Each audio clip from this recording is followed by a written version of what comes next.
yang sembunyi di kolong meja, Ibu. Halo, Bu. Rekaman video yang memperlihatkan aksi emak-emak sembunyi saat ditagih bayar utang belakangan ini viral di media sosial usai dibagikan ulang oleh akun Instagram @memomedsos.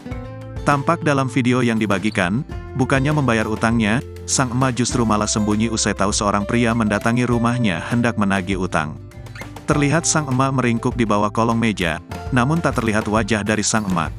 Sementara di depannya berdiri sang penagih utang sekaligus perekam video. Sang perekam terdengar berulang kali mengatakan kepada sang emak untuk tidak sembunyi, namun sang emak hanya diam dan tak menanggapi ucapan pria tersebut. Sayangnya hingga rekaman video berakhir tak diketahui apakah sang emak akhirnya membayar utangnya atau tidak, usai ketahuan sembunyi oleh pria tersebut. Kapan dan di mana kejadian ini juga belum diketahui. Sementara warganet yang melihat rekaman video itu langsung memberikan beragam komentar. Tak sedikit yang juga membagikan komentar kocak terkait kelakuan emak-emak tersebut.